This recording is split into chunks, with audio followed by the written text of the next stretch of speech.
Hi, I'm Dr. Stephen Gundry, and I'm one of the passionate few.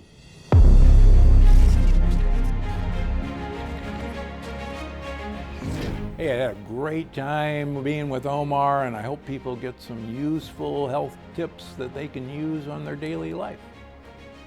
Hey guys, welcome to this very special episode of The Passionate Few. Today we sit down with none other than Dr. Stephen Gundry.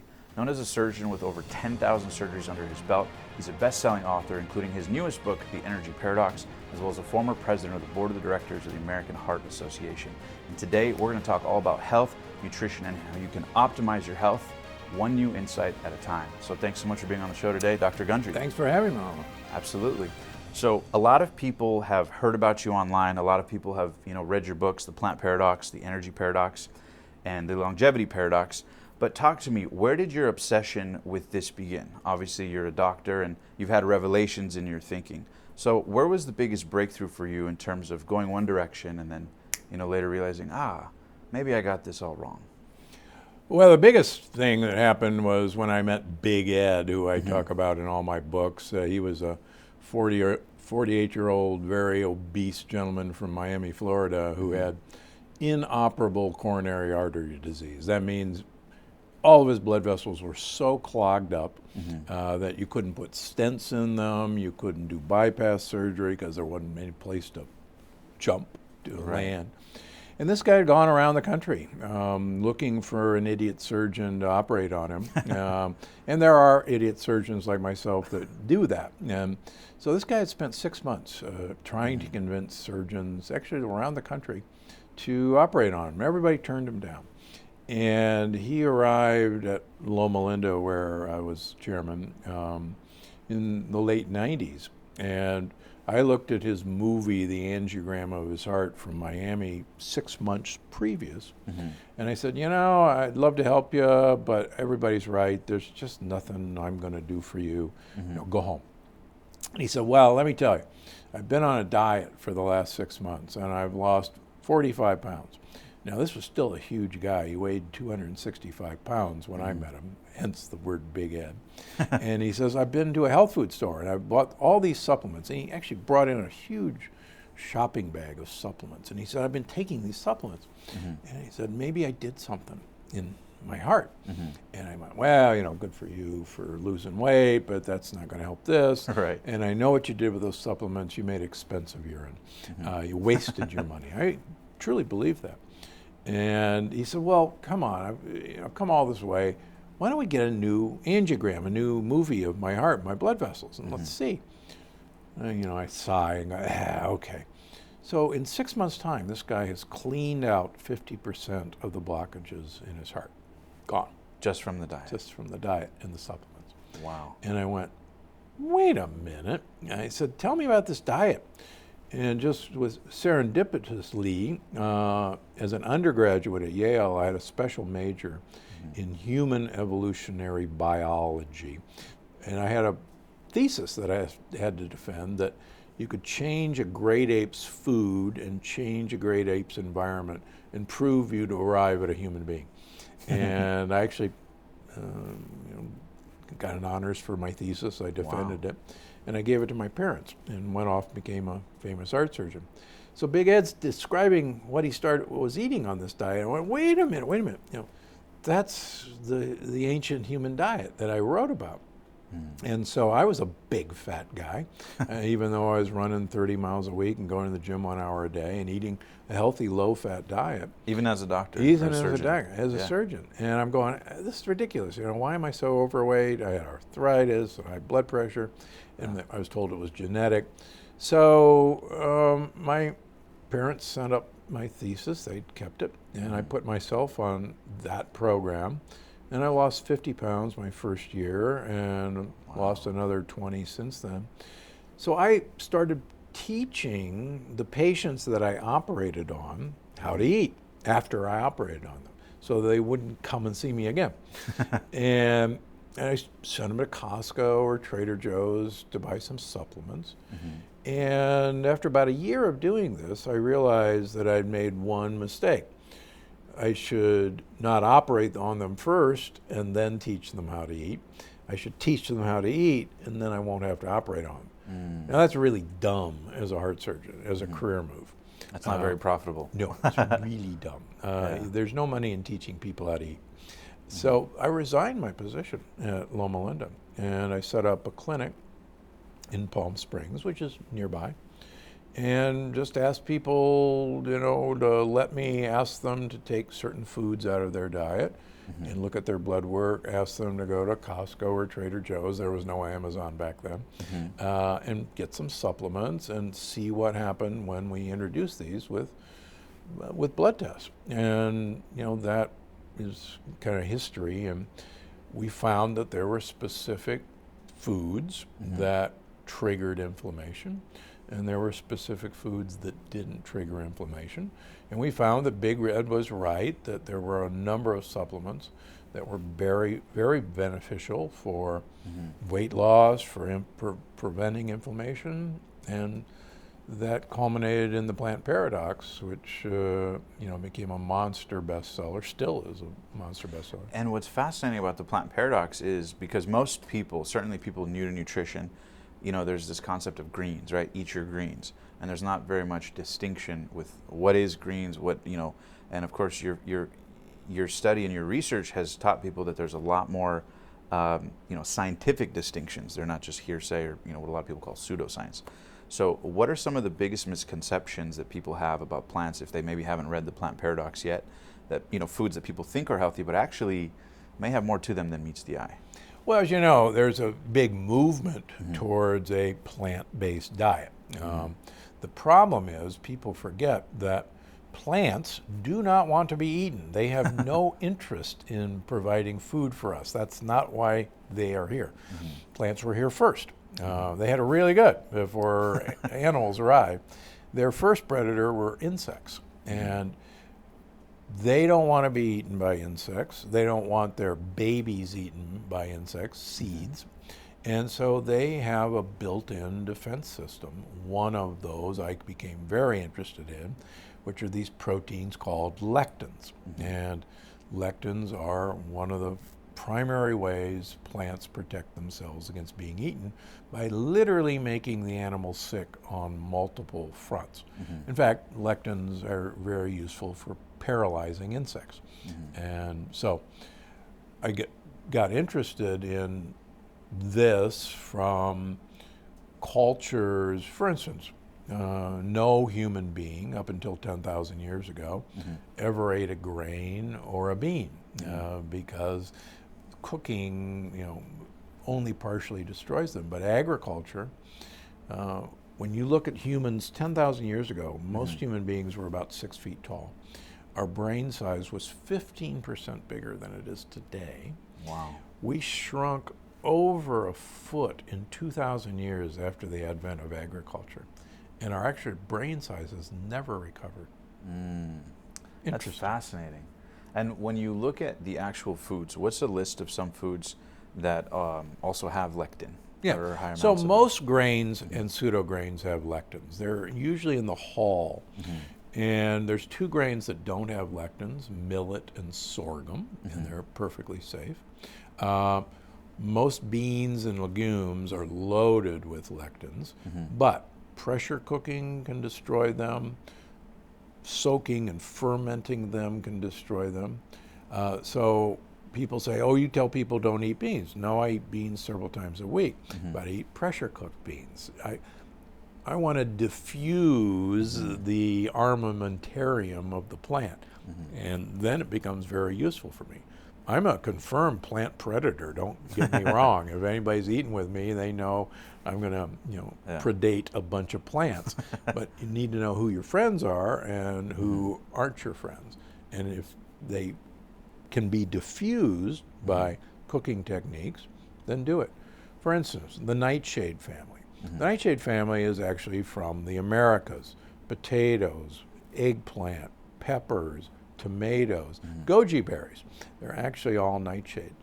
And the peels and the seeds in general have the mischievous lectins. And lots of cultures peel and de-seed nightshades. The Italians peel and de-seed tomatoes.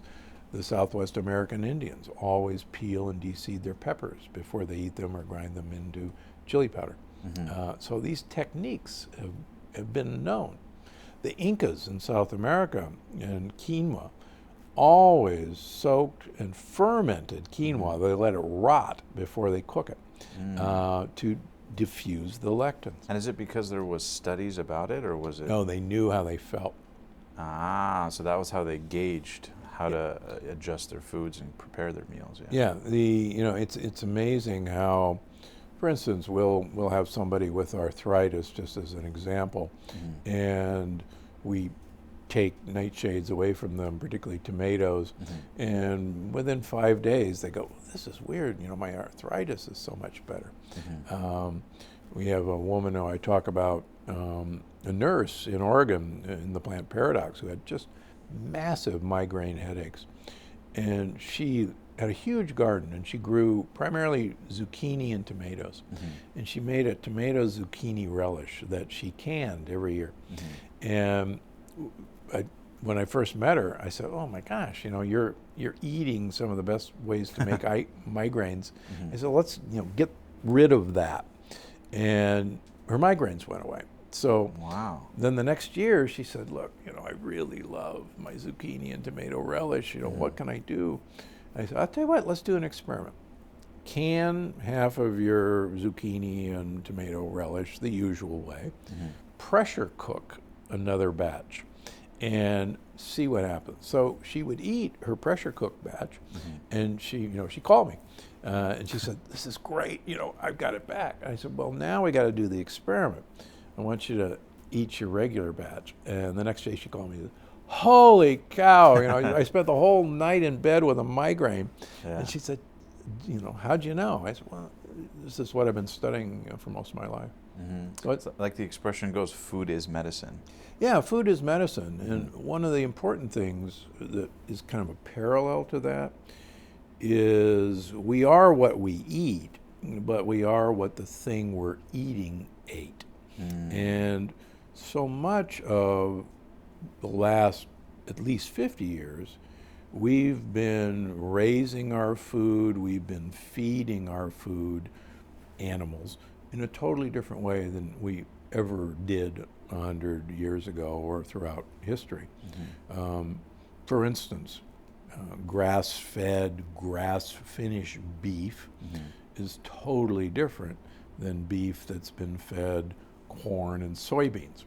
One of the things that really amazed me early on in this part of my career is we would see people who were eating organic chicken and that they still have an autoimmune disease like rheumatoid arthritis or lupus. And we'd take all the things away from them, but they would still be eating their organic chicken. And then we'd go, well, wait a minute, they're fed organic corn and organic soybeans. Let's remove the organic chicken from you. And that was the final straw that stopped their autoimmune disease. That's very interesting, and also because I know you had mentioned that the standards for organic are not what people actually may think they are. So can you give some context on that, just to kind of clarify for people listening? Yeah, buyer beware, number one. There's no law that says how long a cow has to eat grass before you can declare it grass-fed. No, there's no law. So literally a couple bites. Yeah, so one day on grass and then take him to the feedlot and feed him corn and soybeans the rest of his life, and it's still legal to say it's grass-fed. That's so interesting. And same is true with chicken, right? And the chicken, free range. Yeah, so yeah, free range just means nothing. So you can have an organic free range chicken, keep it in a warehouse with 100,000 other chicken against each other, as long as they're not in a cage.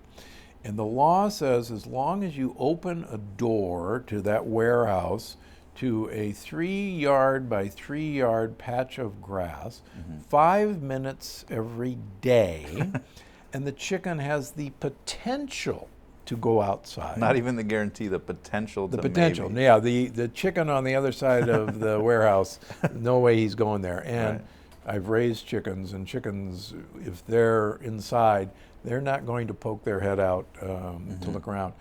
But that's the definition, 2007 passed by Congress, of what an organic free-range chicken is. It gets even worse. If you feed them organic grain, if the price of organic grain goes twice the price of conventional grain, you can switch to feed them conventional grain and still label it organic because you meant well. Man. It gets better.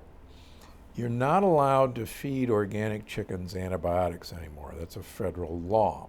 However, there's a hole in the law that if the veterinarian thinks that one of the chickens is sick, you're allowed to give the entire 100,000 chickens antibiotics to treat the one chicken that the vet thinks is sick. And guess who salary pays the vet? Yep. The big Chicken farmers, companies, yeah. Correct. Man, so if people listen to this and they go, okay, well now I'm like, I don't know what proteins to eat, I don't know what veggies to eat. This is a shrinking world of possibility, and especially, you know, with the advent of social media, everyone claims to be an expert on nutrition and health and all this. Obviously not with as much dense experiences as you may have, especially as a surgeon being inside the body and seeing the consequences of this stuff. What advice do you have for people on how to eat quality food and kind of avoid that? What are things to look for? If you can't trust the organic label, you can't trust vegetables. I mean, what's somebody's tactical step 1, step 2, step 3 to start incorporating a healthier diet into their life? Well, first of all, the more leaves you can eat, the better. The more organically farmed leaves you can eat, the better. Go to a farmer's market, meet the farmer, talk to the farmer.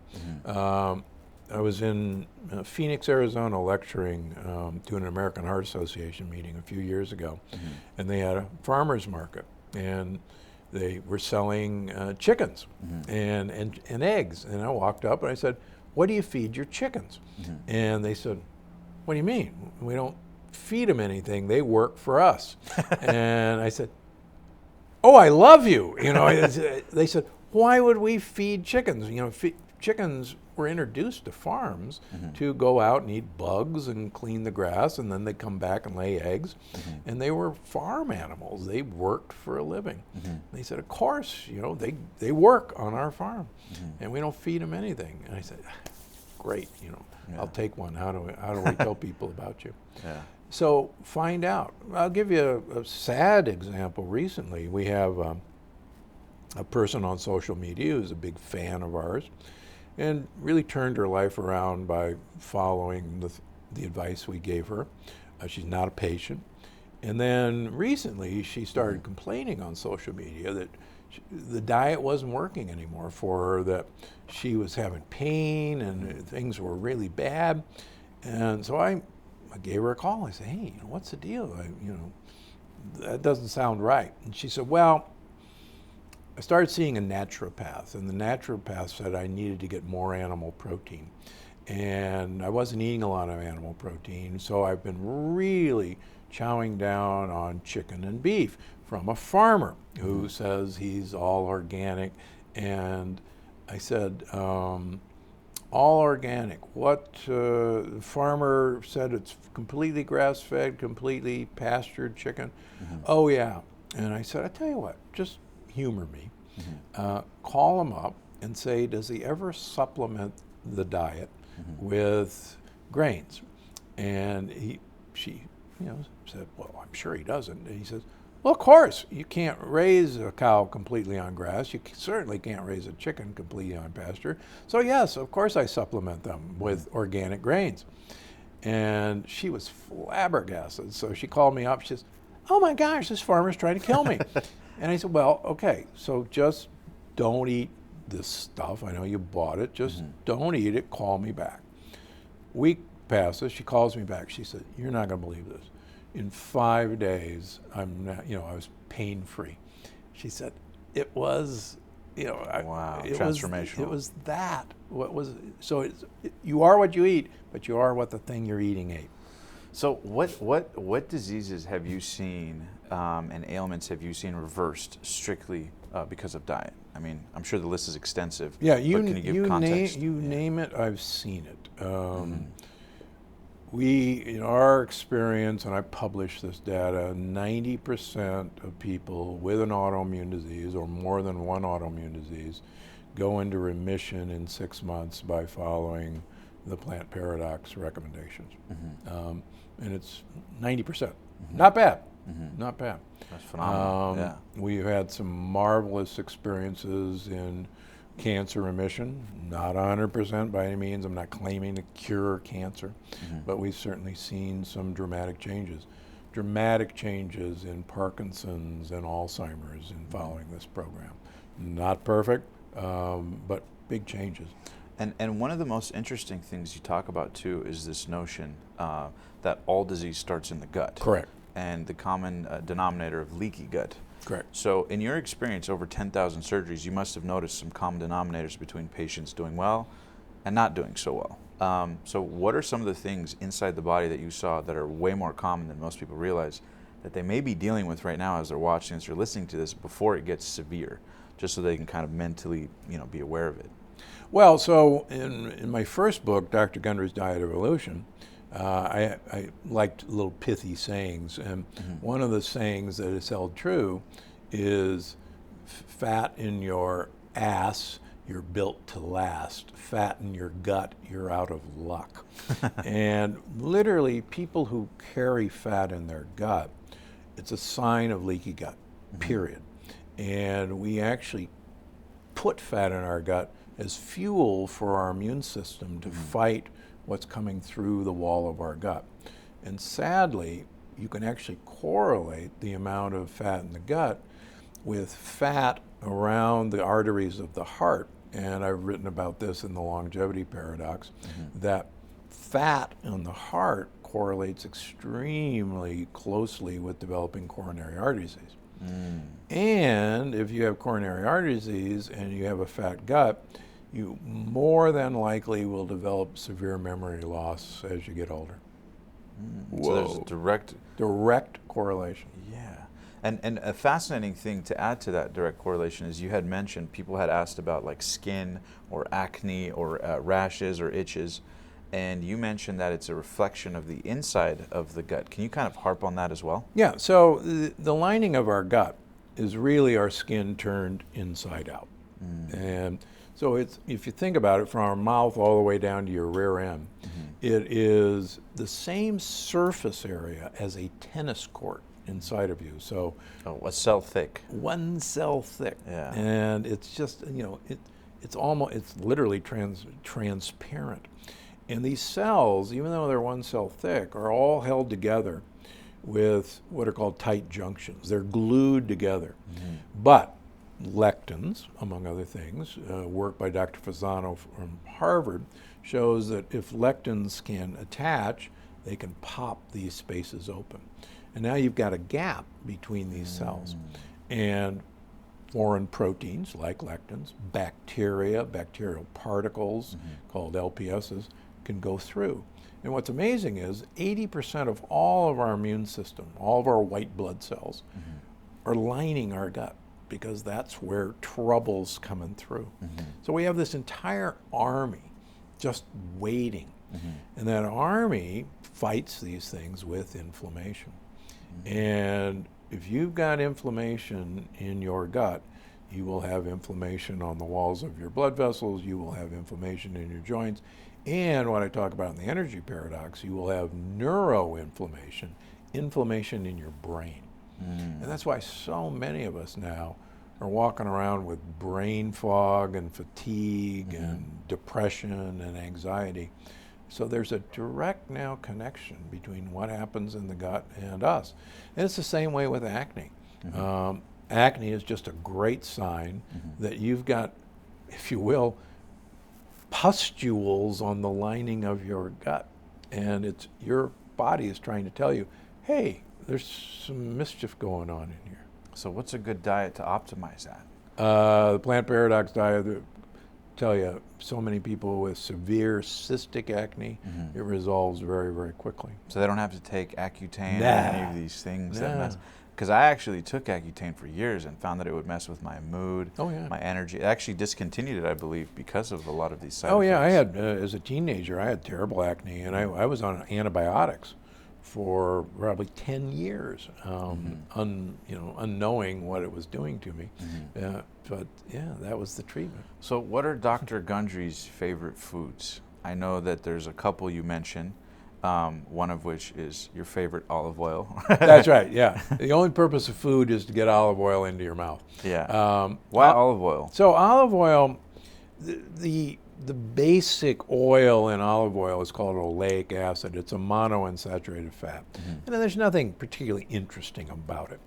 But it carries polyphenols. And polyphenols are these amazing plant compounds that I've spent my career now studying on. They are probably the most, for lack of a better word, disease-reversing compounds that exist. And olive oil just happens to be one of the best sources of polyphenols. But there's other great polyphenols. So for instance, chocolate is full of polyphenols. Dark chocolate or milk Dark chocolate. Yeah. Milk chocolate is gone. And the darker the better. Black coffee is full of polyphenols. Tea is full of polyphenols. Any dark colored berry is full of polyphenols. The Blackberries, darker the blueberries. Blackberries are the best. Raspberries are right behind. So any dark colored green is actually full of polyphenols. So eat a lot of greens. I tell my patients I want you to be a gorilla who lives in Italy. And that means eat a lot of leaves and pour olive oil on it. And as far as protein, I know you particularly don't have a high protein diet. Correct. But there's a lot of fads and diets going around, especially people with trying to be nutritious, especially being in my 20s. A lot of men in particular, women as well. They work out, they eat a lot of protein. There's the emphasis: get your protein, get your protein, get your protein. What are your thoughts on the most effective or healthiest proteins to get into the body? And do you think it's dangerous to be eating meat on a daily basis? Well, so again, you got to be careful where your protein is coming from. Course, you got to find grass-fed, grass-finished beef. I prefer wild fish like wild salmon, wild shrimp, wild shellfish. Believe it or not, oysters and clams are great sources. Mollusks of any kind are great sources of so protein. No farmed seafood. Wild caught. No, just get wild caught. Alaskan salmon by law has to be wild. One thing that people should be wary of, if it says organic salmon, run the other way. That means it's farmed and fed organic corn and soybeans. So you see organic Scottish salmon or organic Canadian salmon or organic Norwegian salmon. No, don't do that. How about eggs? Eggs, if you find omega-3 eggs or true pastured eggs, the eggs are great, but the yolks are the best part of the egg. So I tell people to do a 3 yolk, 1 white omelet and mix it with lots of polyphenol containing herbs and spices and pour olive oil on it. So that's a great option. In general, no one doubts that a gorilla or a horse has lots of muscle, and I got news for you, gorillas and horses, all they eat is leaves, and they seem to do very well. So the idea or the myth that we have to have animal protein for good health is not true. Do I eat animal protein? Yeah, I had some wild shrimp for dinner last night along with a monstrously huge salad, drenched with olive oil. Now, when it comes to sugar, please share with the audience just how dangerous sugar is on a cellular level. So I spent a lot of time in the energy paradox talking about how mischievous sugar is, but it's something that people don't realize, that sugar, table sugar, is really 2 sugars in one. One is glucose and the other is fructose. Most people know of fructose from high fructose corn syrup. Right. But there's still, high fructose corn syrup is about 55% fructose and 45% glucose. What people are not realizing is we eat a huge amount of fructose in fruit. And we eat a huge amount of fruit 365 days a year. and that fruit has been bred for sugar content. You mentioned blueberries. The average organic blueberry now is the size of a grape. When I was growing up, there were these little bitter things that were so bitter you had to put half a cup of sugar on them to make them edible, which was great. So we have to be really cognizant that 50 years ago, we didn't have year-round fruit. We had fruit in season. And now it's being shipped from all over the world to us. And so we can have fruit 365 days a year, and we were not designed for that. In fact, there are full textbooks showing that great apes, like a gorilla, only gain weight during fruit season. And fruit season only occurs once a year, even in the jungle. So when people want to start, for instance, slimming down, one of the first things I ask them to do is give fruit the boot. And it really makes a big difference. Really? So getting rid of fruit? Getting rid of fruit. Counterintuitive to what most people would think. Or what I talk about is reverse juicing. Everybody's got a juicer. So put the fruit in the juicer, take the juice and throw it away, then take the pulp, which has all the polyphenols, and then mix that in yogurt or coconut yogurt, or mix that into your smoothie. And get an ice cube tray and fill it full of this, and then freeze it, and then just throw a couple of these things in. Wow, that's fascinating. Reverse juicing. Most people throw that out and drink the juice. You get all the benefits without any of the sugar. What about this phenomenon of celery juice? I'm sure you've heard about it. So, thoughts on that? Yeah, believe it or not, there is celery picker's disease. Celery contains a really nasty irritant called psoralen. And celery pickers get such severe burns on their hands that they actually have to wear gloves to avoid damage to their hands. Wow. So the idea that you are ingesting a caustic chemical doesn't make a lot of sense to me. So even when it comes to all these other elements of people's health, you would say that number one, foundationally, nutrition is the biggest leaner, if you will, of health. What about things like sleep, water intake? In your study and research, what have you found in terms of optimum focus and performance as it relates to sleep and water consumption? So sleep is incredibly important, but one of the things that people unfortunately don't know, that I talk about in the energy paradox, is that we go through a sleep cleaning, a brain cleaning cycle in the period of time called deep sleep. And it's literally a brain wash. Imagine like a dishwasher cleaning out debris in your brain. The brain actually during deep cleaning shrinks about 25%. And it literally squeezes the toxins out of your brain. During sleep? Really, during sleep. It's called the lymphatic circulation. It's fascinating. And deep sleep normally occurs early in the sleep cycle. I noticed you have a Oura ring on. Yes, sir. You do as well? Yep. Nice. Yeah, there you go. Boom. and so you can actually track when your deep sleep occurs. And most people, it's early in the sleep cycle. You need a lot of blood flow up to your brain to accomplish this wash. When you eat, most of your blood flow is directed down into your intestines. It's actually uses a lot of energy to digest food. I'm old enough to remember that when we'd eat lunch, we couldn't go swimming for an hour after we ate because we'd get cramps and die. And there was actually a bit of truth to that old wives' tale, because so much blood flow is diverted to your stomach that if you're actively exercising, you may not get enough blood down to your legs and you get cramps. So it's true. We have to remember that if we eat too close to bedtime, all of our blood flow is down to our gut, and we don't go through that brainwash cycle. So I and people like Dr. Dale Bredesen, who wrote The End of Alzheimer's, and Dr. David Perlmutter, who wrote Grain Brain, really want people to not eat within 3 hours of bedtime, so that you're pretty much done digesting, and all that blood flow that you need to go to your brain cleans out your brain. Fascinating. And how about hours of sleep? Because I know, it's different if you sleep from 1 a.m. to 9 a.m. versus if you sleep from 10 p.m. to 6 a.m.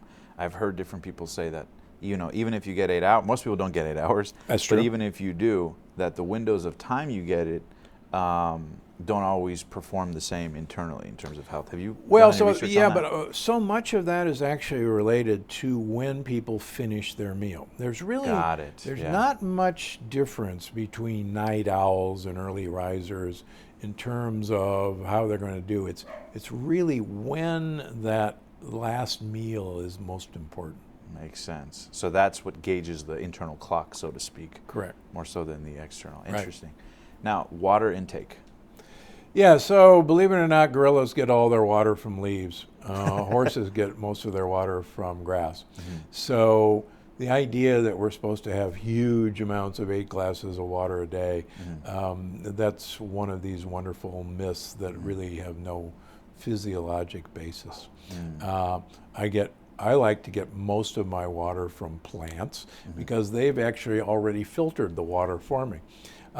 If you're going to have water, I actually recommend San Pellegrino water, the sparkling water, which actually has the highest sulfur content of any water.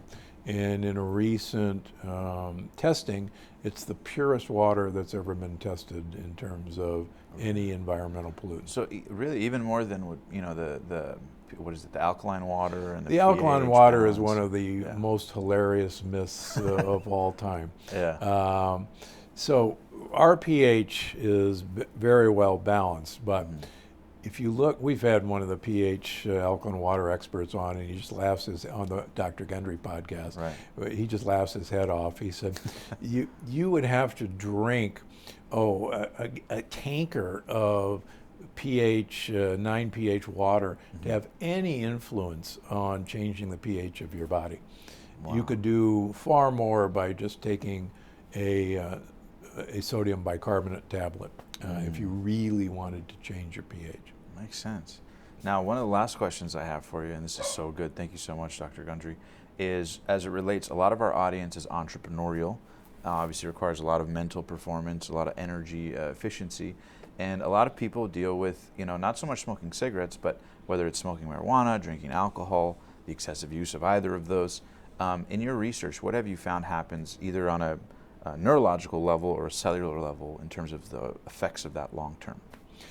Well, alcohol is a nice neurotoxin, and there's just an article I read this morning that the newer strains of marijuana, the potent strains of marijuana, are now being shown to absolutely adversely affect mental performance, not only temporarily, but perhaps permanently. So let's just be careful out there. And as far as alcohol? So I think a glass of red wine is an extremely important part of anybody's diet, but if you don't drink, don't start. There's a really good study in humans looking at asking humans to have 2 glasses of red wine a day or 2 glasses of non-alcoholic red wine, the alcohol's been removed, or the equivalent alcohol in gin, and looking at their gut microbiome and looking at their inflammation. And it turns out the wine drinkers and the non-alcohol wine drinkers had improved diversity of their gut microbiome, had less inflammation. The gin drinkers got no benefit.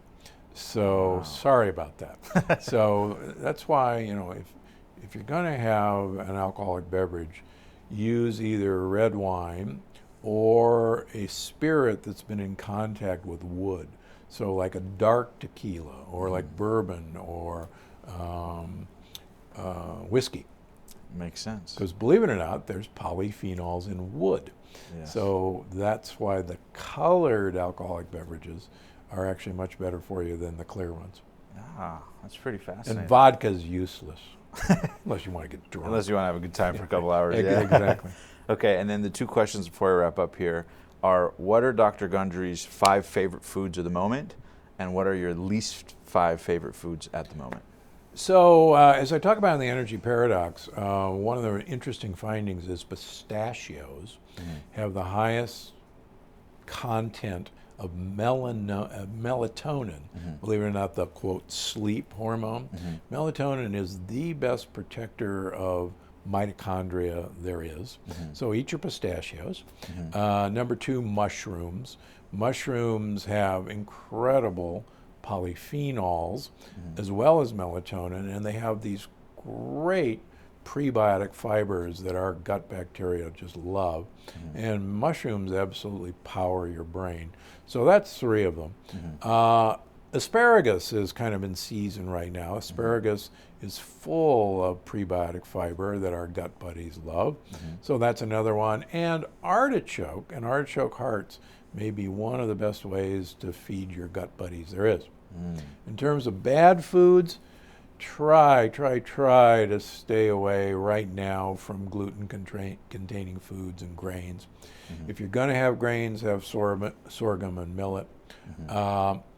We're awash in simple sugars. Processed foods, if you're getting it out of a package, it has been so ultra processed. If you're reading a label looking for sugar content, number one, there's no label on an artichoke.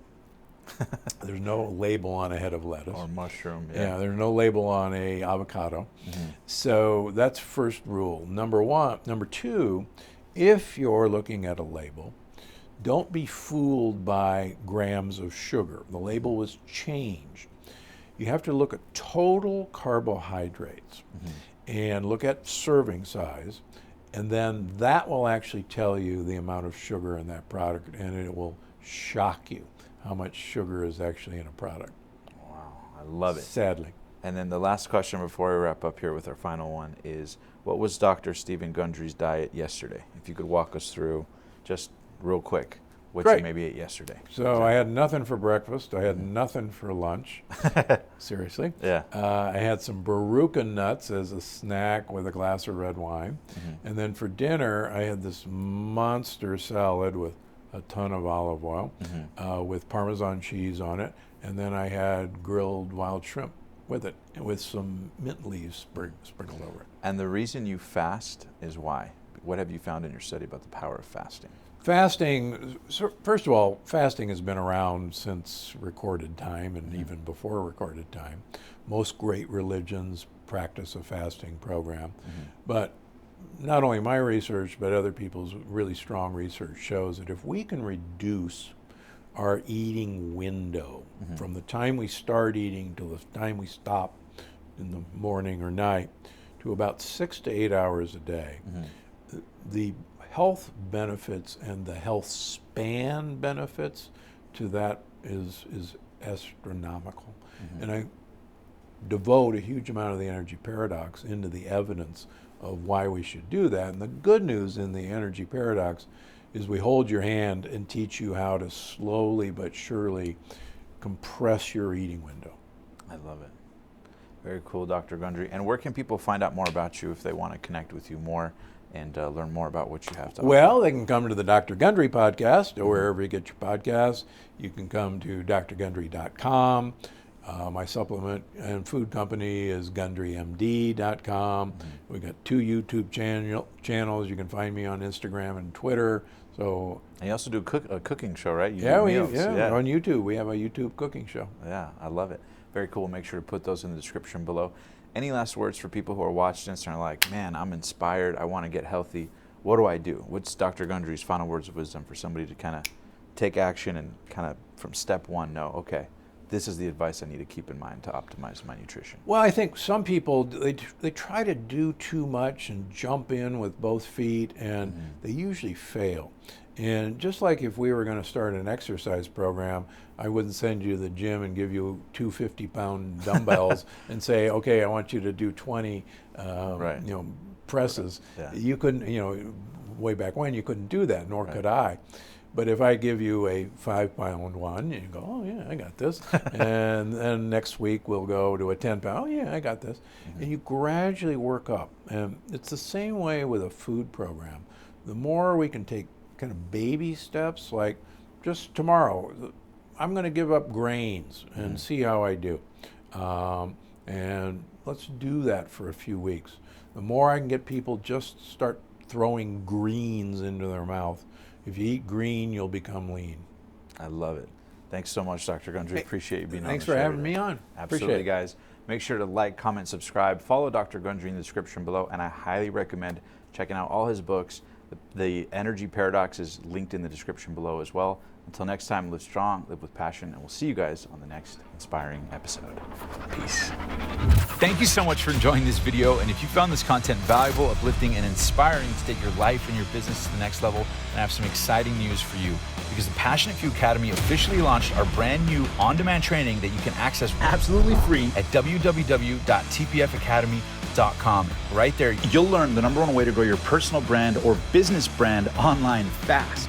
The same way I've learned from interviewing some of the most successful people on the planet right here on the show who've done exactly that. So again, don't forget to check it out, www.tpfacademy.com. I promise you'll be blown away. And also, don't forget, there's 3 ways you can connect with me further. #1, you can text me absolutely free at the number on the screen right now and send me your most pressing life, business, or branding question, and I'll get back to you as soon as I can. #2, if you'd like to be interviewed on the show, you can actually apply right now in the description below and apply to share your incredible story, brand, or business right here with an audience of potentially millions of people, the same way we've helped experts, entrepreneurs, and authors just like you. And don't forget, that opportunity comes with the ability to partner with us and help feed 1 million people through our partnership with Feeding America. Again, you can click the link in the description below titled Interview Application to find out more. And last but not least, #3, if you'd like to get consulting from our team and work with you to help you grow your personal brand or business brand, no matter what industry you're in, we can do that by simply filling out the questionnaire in the description below titled Consulting Application. And if our team thinks that you'd be a great fit, who knows, you may just be invited to work with us to help you take your business to the next level. All right, that's it. Thank you so much for enjoying this video. Make sure to smash that subscribe button, turn on post notifications so you never miss an episode. And until next time, live strong, live with passion, and I'll see you in the next inspiring video.